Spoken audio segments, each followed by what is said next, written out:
अस्सलाम वालेकुम, मैं हमारी अली। आप देख रहे हैं मेरा चैनल। डॉक्टर वर्दा की कब्र, दो अफराद ने खो दी। केस में एक नया किरदार, इसकी एंट्री होती है जो कि काफ़ी खौफनाक किस्म का किरदार है।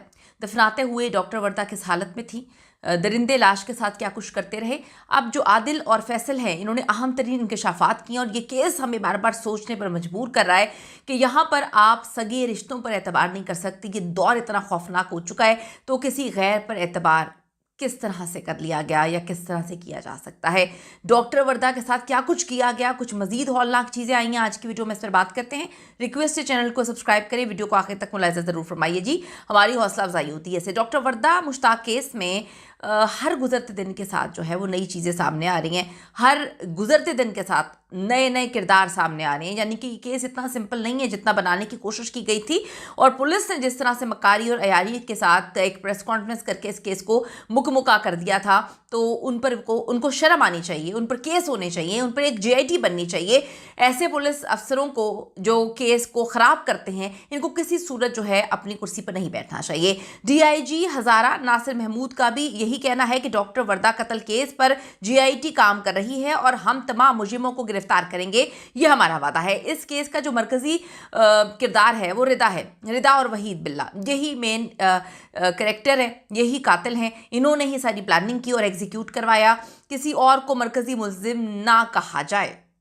एबटाबाद में कत्ल किए जाने वाली डॉक्टर वर्दा केस में बड़ी अहम पेशरफ सामने आई है, जहां पर मुल्जिम आदिल ने जुडिशल मजिस्ट्रेट की अदालत में 164 का बयान रिकॉर्ड करवाया, इकबाल जुर्म किया। मुल्जिम ने बताया कि जिस दिन डॉक्टर वर्दा का कत्ल किया गया, उस दिन मुल्जिम शमरेज ने गड्ढा खोदने का कहा था। मैंने फैसलामी शख्स के साथ मिलकर गड्ढा खोदा और लाश को दबा दिया।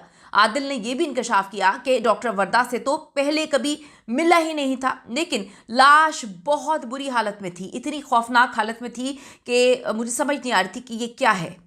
शहीद लोग कह रहे हैं कि जी वो शहीद हुई हैं, उनकी फैमिली मेम्बर्स कहते हैं कि हमारी बच्ची को शहीद किया गया। डॉक्टर्स कहते हैं कि जी ऑन ड्यूटी थी, उनको शहीद किया गया है, उनको जो है वो मार दिया गया। इतनी खौफनाक मौत दी गई कि हम तसव्वुर भी नहीं कर सकते हैं। अब जो ये बंदा है जिसने कहा कि मुझे लाश दी गई जिसे मैंने गड्ढा खोद कर दफनाया, वो कहते हैं बड़ा तशद्दुद किया गया था, लाश तो पहचानी नहीं जा रही थी, बड़ी खौफनाक हालत में थी और हमें जल्दी जल्दी दफना कर गायब करने का हुक्म मिला। हमें समझ नहीं आ रही थी कि कितनी पुरानी लाश है। फिर पता चला कि तो अभी की लाश है। पुलिस चेक कर रही है कि डॉक्टर वर्दा की बॉडी को मकान से जंगल तक जो है वो किस गाड़ी में लाया गया और इनके साथ कौन कौन था वहाँ पर। मुल्जिम आदिल का जुडिशल मजिस्ट्रेट की अदालत में 164 का बयान जो है वो रिकॉर्ड किया गया है, जिसमें उसने इकबाल जुर्म कर लिया है। मुल्जिम ने बयान दिया, उसके मुताबिक कत्ल की मंसूबाबंदी शाहजवान कॉलोनी में वाक़ एक घर में की गई थी। मुल्जिम ने बयान दिया कि जिस दिन डॉक्टर वर्दा को कत्ल किया गया था, उसी रोज़ मुल्जिम शमरेज ने हमें गड्ढा खोदने के लिए कहा, लेकिन हमें तो बाद में पता चला कि ये उसी दिन की लाश है। लाश तो बहुत खौफनाक हालत में थी, बहुत बुरी हालत में थी। ऐसे लग रहा था कि पता नहीं इसके साथ क्या कुछ किया गया है। मुल्जिम आदिल के मुताबिक उसने फैसल नामी शख्स के साथ मिलकर ये सारा काम किया था। डीआईजी हज़ारा नासिर महमूद सत्ती ने कहा कि डॉक्टर वर्दा कत्ल केस पुलिस के लिए एक बड़ा चैलेंज था।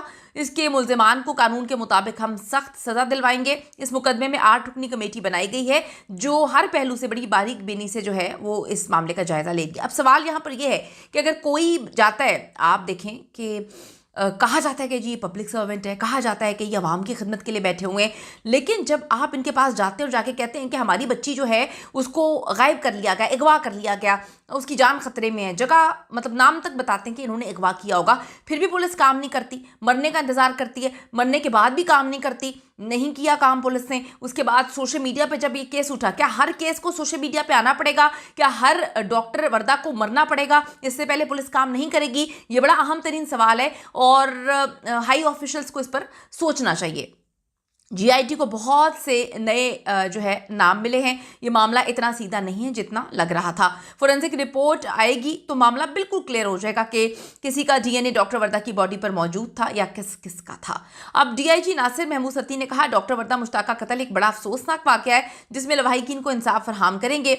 ज्वाइंट इन्वेस्टिगेशन भी अपनी तहकीक कर रही है। हज़ारा पुलिस ने इस कि मुल्जिमान को जो है वो कैफरे किरदार तक पहुंचाने के लिए एक कमेटी कायम की है, एक वकील भी उसमें शामिल है। उन्होंने डॉक्टर वर्दा मुश्ताक लवाहिकीन को यकीन दिलाया है कि पुलिस अपने काम को कानून के मुताबिक से अंजाम दे रही है। वो तो बेचारे रोते पड़ते रहे हर जगह कि हमारी बच्ची को तो बचाया जा सकता था, पुलिस ने सही तरह से काम नहीं किया। तो उनके लिए क्या लाहे अमल है जितने पुलिस अफसरान ने या पुलिस वाले इस सारे के सारे मामले में मुलव्विस थे, जो डॉक्टर वर्दा को जिंदा बचा सकते थे, लेकिन पैसे की लेन देन हो गया, खा पी लिया और सारा मामला ख़राब हो गया। उनके लिए क्या हुक्म है, उनके लिए क्या सज़ा है, उनके ऊपर क्या कोई JIT बनी है कि नहीं, ये भी बड़ी इंपॉर्टेंट चीज़ है। ज़ेर हिरासत मुल्जिम आदिल की निशानदही पर जो पुलिस मुकाबले में हलाक हुआ मुल्जिम शमरेज, उसके घर से बड़ी अशिया बरामद की गई हैं। डॉक्टर वर्दा का मोबाइल फ़ोन, शनाख्ती कार्ड, ATM कार्ड्स, गाड़ी के कागजात और खुफिया खाने से भारी मिकदार में असलहा, बारूद वगैरह भी बरामद हुआ है। आदिल वही बंदा है, आप सबको याद होगा, जिसने जो है वो आखिरी वक्त में घबरा कर डॉक्टर वर्दा की बॉडी जंगल में दफना दी थी।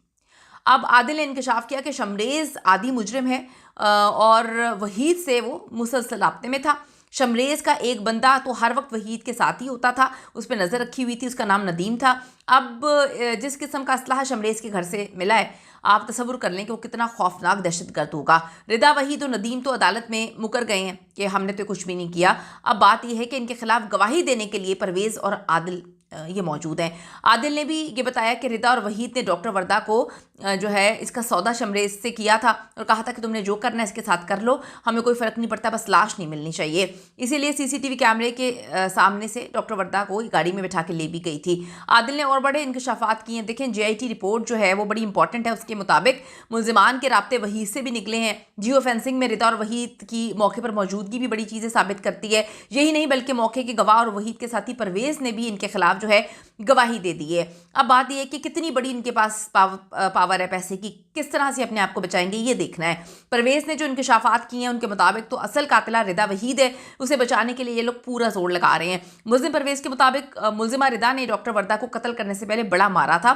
जितना तशद्दुद हुआ है वो इसी दरिंदा सिफ्त औरत ने किया था। यानी कि पहले आप अच्छे बन के दोस्ती करते हैं, फिर उसके बाद जब कोई अमानतन आपके पास एक सोना रखवाता है तो आप उसका सोना वापस नहीं करते। उसके बाद उसको अगवा करते हैं, मारते हैं, पीटते हैं, उसको कत्ल करवा देते हैं। उसके बाद आप जो है सुकून से कहते हैं कि मैं तो बाहर निकल आऊँगी। जितना कॉन्फिडेंस उसके चेहरे पर नज़र आ रहा है और जितना कॉन्फिडेंस उसकी बातों में है कि मैं तो बाहर निकल आऊँगी, ये कॉन्फिडेंस कहाँ से आता है दरिंदों के पास, ये कॉन्फिडेंस कहाँ से आता है मकार लोगों के पास। वज़ीर आज़म ने इस केस का नोटिस लिया। अभी नोटिस लेने के बाद जो है फिर JIT वगैरह बनी है। बात यह है कि आम इंसान अगर उसका कोई खो जाए, गुम हो जाए, कोई अगवा हो जाए, कोई कत्ल हो जाए, तो आपको जो है पहले सोशल मीडिया पे बातें पहुंचानी है, फिर जाकर आप लोग जो है काम करेंगे। अब आप ये देखें, मुल्जिम परवेज़ ने कहा है कि ये मुल्जिमा बड़ी ख़तरनाक है, बहुत मार रही थी अपनी दोस्त को, कहती कि तू मेरी जूती से बात कर। अब लाश को ठिकाने लगाने के लिए रिदा ने शमरेज और आदिल का इंतखाब किया था और आप ये देखें कि आदिल ने गिरफ्तार होकर सब चीज़ों की गवाही दे दी है। तो बड़े खौफनाक और ख़तरनाक किस्म के मामलात हैं, बड़ी चीज़ें हैं। हम ये सोचने पे मजबूर हैं कि डॉक्टर वर्दा का क्या कसूर था। सिर्फ ये कि उसने एतबार किया। एतबार का क्या इतना बड़ा कसूर होता है कि आपको इस तरह से खौफनाक सज़ा मिले? कीमती राय ज़रूर दीजिएगा, क्योंकि बहुत सारे लोगों पे एतबार किया जाता है और लोग एतबार इसी तरह तोड़ देते हैं। कीमती राय दीजिएगा। See you in the next video.